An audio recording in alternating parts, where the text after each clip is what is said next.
Greetings, hello ladies and gentlemen, and here we have the 2012 CollectA Dolichorhynchops for review. I've had this one for ages. It's been sitting on my shelf, just kind of tucked away between some other marine reptiles, and I was like, you know what, today, this procrastination ends, we're doing a quick video on it. There's really not too much to talk about, but for a 2012 figure from CollectA, this is actually really good. I was quite shocked when I found out this was a 2012 release from them. I guess first of all this is the only figure I'm aware of Dolichorhynchops that's out on the market. It's nice to have a decent one because Dolichorhynchops took a rise in fame since the Sea Monsters: A Prehistoric Adventure movie from National Geographic, and that's where I was actually properly introduced to the genus as a whole, so it is nice to have a nice little figurine of it. Now first thing, this thing is very small. It's part of the standard range. It is not deluxe, but I think the size works overall. And the other thing that really sticks out to me is the coloration on this. It has very natural coloration, but it's also quite different from other marine reptile figures,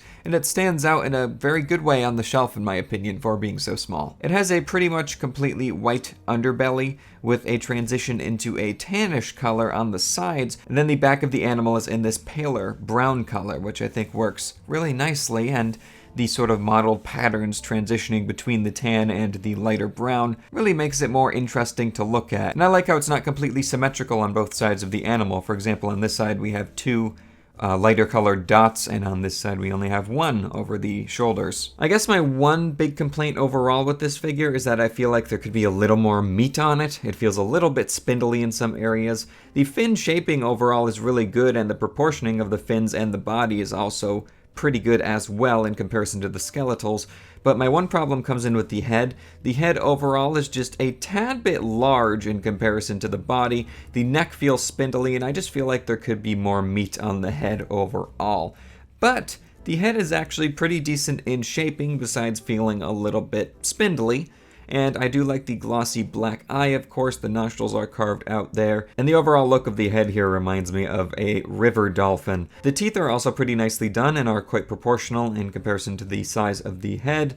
The interior of the mouth is sculpted out okay. The tongue is done in a pink color, but the roof of the mouth is not painted. But I'm not too fussed by that, seeing as how this is such a small figure. There is also a little bit of a white color that's brought in on the face as well. Looks like that was airbrushed on there, and I think that's a nice choice just to bring a little more attention to the head. And the teeth are painted very nicely as well. There is really no sloppiness on them whatsoever. And another thing to note is that there is a bit of shrink wrapping on the face, which is unfortunate, but it's not as bad as some other figures I've seen. So yeah, that really concludes my thoughts on this one. That was a short review, but not too much to talk about. Overall, I think it's a charming, extremely cheap figure from CollectA, and I gotta pat him on the back for this one being 8 years old now. Back in 2012, we weren't getting exactly the best dinosaur figures from them, and this is really good for the time. So in case you're wondering how large this one is, from the tip of the snout to the tip of the tail, we are looking at 5 inches,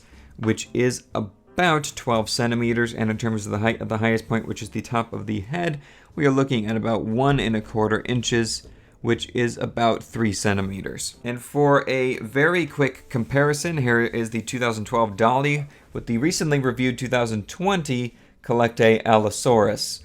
If you want to hear my full thoughts on this brand new figure in detail, make sure to check out this video. I'll put it up in the corner in a card. But anyway, guys, that is going to do it for this video on the 2012 CollectA Dolichorhynchops. Finally getting this review out of the way.